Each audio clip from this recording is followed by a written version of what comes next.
तो hello guys, welcome to algo optimizers. और आज हम लोग देखने वाले हैं ये question adjacent increasing subarrays detection part 2। इसके अंदर हमें दिया हुआ है कि हमारे पास एक एरे है नम्स विद एन इंटीजर्स, और एक के इंटीजर जो है मैक्सिमम वैल्यू उसकी फाइंड करनी है सच दैट टू एडजेसेंट सब एरेज ऑफ लेंथ के ईच सच दैट बोथ सब एरेज आर स्ट्रिक्टली इंक्रीजिंग। तो एडजेसेंट सब एरेज होने चाहिए के लेंथ के, सच दैट ये वाली कंडीशन ट्रू हो, हमको ऐसा एक मैक्सिमम के फाइंड करना है अपने गिवन एरे के अंदर। तो अगर जैसे ये इनपुट अगर हमको दिया है तो इसके अंदर स्ट्रिक्टली इंक्रीजिंग सब एरेज कौन से होंगे? बहुत सारे। 257 होगा, 578 होगा, 789 होगा, 892 नहीं होगा क्योंकि यहाँ पे 2 डिक्रीजिंग हो गया, 234 होगा, और ठीक है, बस यही होंगे। तो इसके अंदर अगर हम देखें तो अपन को एडजेसेंट सब एरेज फाइंड करने हैं जो कि इक्वल के लेंथ के हों, और वो के अपन को मैक्सिमम फाइंड करना है। ऐसा कौन सा पॉसिबल है?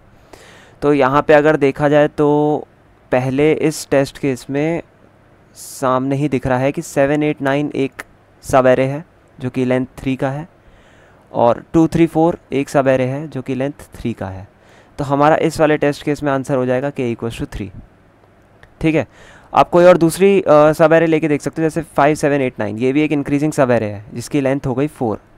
लेकिन क्या इसके आगे इसका एक एडजेसेंट सब एरे एग्जिस्ट करता है जो कि लेंथ 4 का हो और स्ट्रिक्टली इंक्रीजिंग हो? 2, 3, 4 नहीं, 3 की वजह से ये बिगड़ गया, वरना अपना आंसर 4 हो जाता।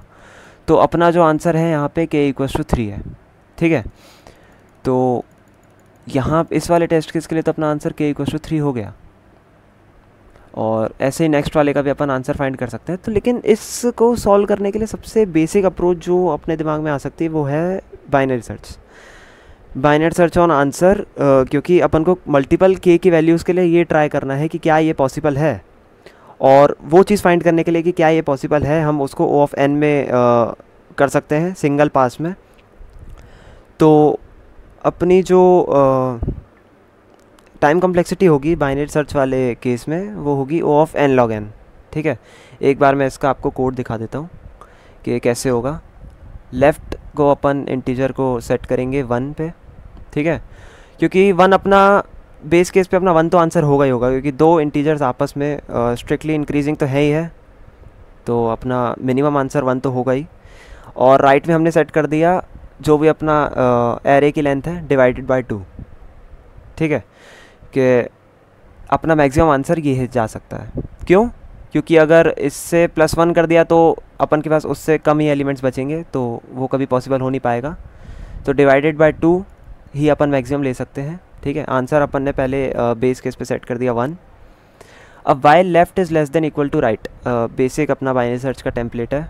मिड को अपन ने कैलकुलेट किया और इसके लिए नम्स को पास किया और मिड को पास किया एक दूसरे फंक्शन में जो कि होगा चेक, जो अपना O ऑफ n में चेक करेगा कि क्या इस मिड की वैल्यू के लिए यानी k की वैल्यू के लिए ये एरे दो ऐसे एडजेसेंट स्ट्रिक्टली इंक्रीजिंग सब एरेज में बढ़ सकता है कि नहीं। अगर ऐसा हो सकता है तो मैं आंसर को मैक्सिमम से कंपेयर करके सेट कर दूंगा। ठीक है, और लेफ़्ट इक्वल्स टू मिड +1। ठीक है, अपन लोग अपनी लेफ़्ट वाला जो अपना सर्च स्पेस है उसको अपन छोटा कर रहे हैं, मिड +1 पे कंप्रेस कर दे रहे हैं। ठीक है, और अगर अपन को नहीं मिल पाता है, ये ट्रू नहीं होता, तो अपन लोग अपनी सर्च स्पेस को लेफ़्ट साइड पे ले जाएंगे, राइट इक्वल्स टू मिड -1, यानी अपन छोटे के लिए ट्राई करेंगे। और अब एक बार आपको चेक फंक्शन दिखा देता हूँ इसका। हम लोगों ने यहाँ पे 2 वेरिएबल सेट किए हैं, लास्ट और कर। वो उसका मैं एक सेकंड आपको लॉजिक समझा देता हूँ। अपन लोग सिंगल पास का यूज़ कर रहे हैं।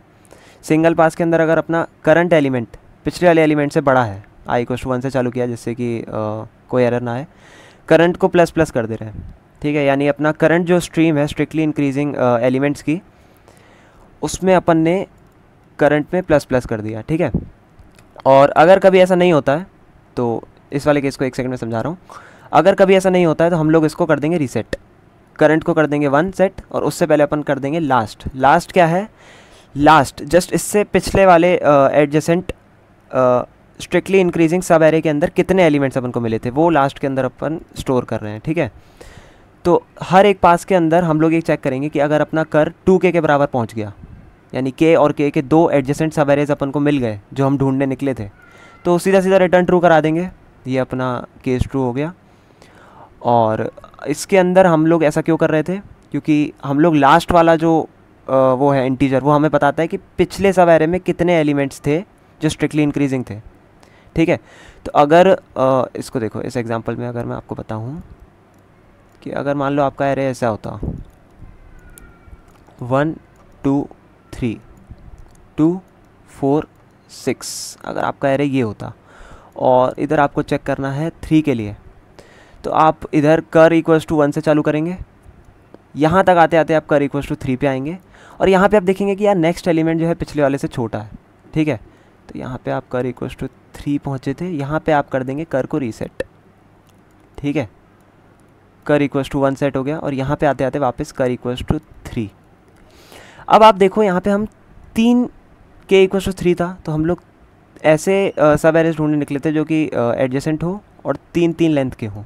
ठीक है, ये दोनों ही 3-3 लेंथ के हैं, तो यहाँ पे अपन को ट्रू रिटर्न कराना है। तो कैसे कराएंगे, हम लोग एक लास्ट स्टोर करेंगे जिसमें कि हम लोग ये देख सकें कि लास्ट वाले एडजेसेंट पार्ट में कितने आए थे स्ट्रिक्टली इंक्रीजिंग।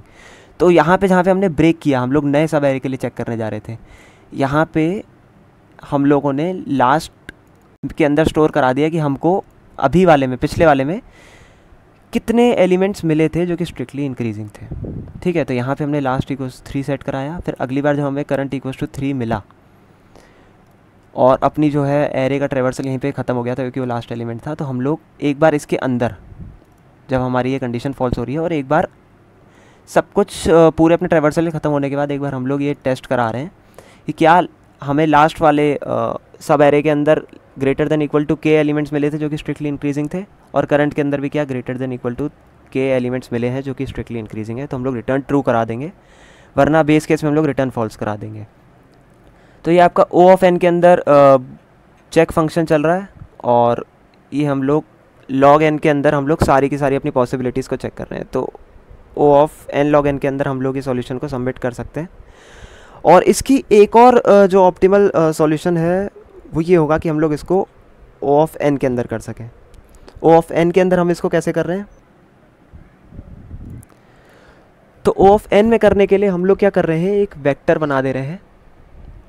वेक्टर क्या करेगा, इंटीजर स्टोर करेगा जो कि हमारी होगी लेंथ्स।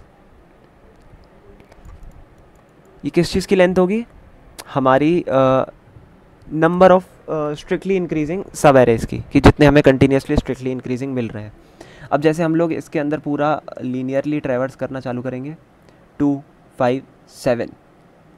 अब क्योंकि ये आप देख सकते हो हमने लेंथ इक्वल्स टू 1 अपना बेस के सेट किया है और एक लेंथ वेक्टर हमने बना लिया है। अब ये काम कैसे कर रहे हैं, हमने आई इक्वल्स टू 1 से लेकर ट्रैवर्सल ओ ऑफ एन में चालू किया है। अब हम लोग क्या कर रहे हैं, जब भी हमको पिछले वाले से इंक्रीजिंग एलिमेंट मिल जा रहा है, स्ट्रिक्टली इंक्रीजिंग एलिमेंट मिल रहा है लास्ट वाले के कंपैरिजन में, हम लोग लेंथ को प्लस प्लस कर रहे हैं। ठीक है, तो अब यहाँ पे लेंथ 1 था, यहाँ पे लेंथ 2 हो जाएगा, यहाँ पे लेंथ 3 हो जाएगा, यहाँ पे लेंथ 4 हो जाएगा, यहाँ पे लेंथ 5 हो जाएगा। ठीक है, अब यहाँ पे अपना लेंथ हो गया 5, और यहाँ पे जैसे अपन ने देखा कि नेक्स्ट एलिमेंट स्मॉलर है, तो हम लोग क्या करेंगे, यहाँ पे हम लोग अपनी ये रहा हमारा एल्स का केस। एल्स वाले केस में हम लोग क्या करेंगे, हमें जो करंट लेंथ मिली है जो स्ट्रिक्टली इंक्रीजिंग है, हम उसको अपने वेक्टर के अंदर पास कर देंगे, और लेंथ जो हमारा काउंटर है उसको हम लोग रीसेट कर देंगे लेंथ इक्वल्स टू 1 पे। ठीक है, ऐसे करते करते हम लोग वापस से यहाँ से चालू करेंगे 2 3 4, हमारी अगली जो लेंथ बनेगी 5 जो हमने पहले अभी इंसर्ट करी, 2 3 4 अगली बनेगी 3 की, फिर 3 अकेला एलिमेंट है क्योंकि अगला एलिमेंट उससे ग्रेटर नहीं है, फिर 1 अगला एलिमेंट है। ठीक है, तो ये हमारी लेंथ्स की एरे बन गई जो कि रिप्रेजेंट करता है कि हमें 5 का स्ट्रिक्टली इंक्रीजिंग सब एरे मिल गया, 3 का स्ट्रिक्टली इंक्रीजिंग मिल गया, 1 का एक मिल गया, 1 का एक मिल गया। अब इसके अंदर हम लोग क्या करेंगे, एक बार इस पूरी लेंथ्स एरे को ट्रैवर्स करेंगे ओ ऑफ एन में। ठीक है, आंसर को 1 पे मैंने सेट कर दिया बेस केस में। पूरी लेंथ्स एरे को एक बार ट्रैवर्स करेंगे, और यहाँ पे हम लोग क्या कर रहे हैं, कैलकुलेट कर रहे हैं कि 2 एडजेसेंट स्ट्रिक्टली इंक्रीजिंग सब एरेज के बीच का मिनिमम क्या है। अब जैसे यहाँ पे 3 एलिमेंट्स हैं जो स्ट्रिक्टली इंक्रीजिंग है, यहाँ पे 5 है, तो मैं इन 5 और 3 में से मिनिमम जो होगा 3 एलिमेंट्स को एज अ के ले सकता हूँ। एज अ के मैं अपने आंसर में सेटिस्फाई करा सकता हूँ। क्यों? क्योंकि यहाँ पे भी 3 एलिमेंट्स, यहाँ पे भी 3 एलिमेंट्स जो कि स्ट्रिक्टली इंक्रीजिंग हो जाएंगे, तो के को मैं एज अ आंसर कंसिडर कर सकता हूँ। तो करंट को मैं पहले कैलकुलेट करूँगा, minimum of length of i plus 1, ठीक है। Answer equals to max answer comma current, जो मैंने अभी कैलकुलेट किया, ठीक है। और ये जो मैं कर रहा हूँ इसका लॉजिक ये है कि हो सकता है कि मैंने जो स्ट्रिक्टली इंक्रीजिंग सब एरे लिया है उसकी लेंथ 5 है, ठीक है। अब 5 की जगह मान लो ऐसा केस होता कि 5 की जगह हो जाता 10, ठीक है। अब 10, 3 का मिनिमम क्या आएगा? 3 और 1 का मिनिमम क्या आएगा? 1 और 1 का मिनिमम 1। तो ये जो मैं कंडीशन डाल रहा हूँ इससे तो मेरे को मिनिमम आंसर मिलने से रहा, ठीक है। और यहीं पे अगर मैं इस पूरी स्ट्रिक्टली इंक्रीजिंग कंटिन्यूस सब एरे जो थी, मेरे को लगातार 10 एलिमेंट्स मिल गए थे। इस 10 एलिमेंट्स में से ही अगर मैं दोनों सब एरेज बना लूँ जो कि एडजेसेंट हों, डिवाइड बाय 2, कितना हो गया? 5। वो इन सारे केसेस से बड़ा है, 3, 1, तो मेरा इस केस में 5 आंसर हो जाएगा। तो मेरे को उसको भी कंसिडर करना है कि इस वाले करंट लेंथ के अंदर जितने भी एलिमेंट्स हैं मैं उसी में से दोनों सब एरेज को कंसिडर कर लूँ, तो क्या वो मेरा आंसर मैक्सिमल आएगा? तो उसको भी मुझे कंसिडर करना है। और अगर मैं लास्ट वाले एरे के इंडेक्स पे पहुंच जाऊंगा तो मुझे सिर्फ ये कंसिडर करना है कि उस लास्ट वाले एलिमेंट का के अंदर मैं कितने ऐसे 2 सब एरेज बांट सकता हूँ जो कितने कितने लेंथ के होंगे, बस। क्योंकि i+1 तो उसका कोई एग्जिस्ट करेगा नहीं, तो एरर दे जाएगा। तो बस O ऑफ n के अंदर हम इस वाले सॉल्यूशन को इम्प्लीमेंट कर सकते हैं। आप देख सकते हो ये सबमिट हो रहा है। तो या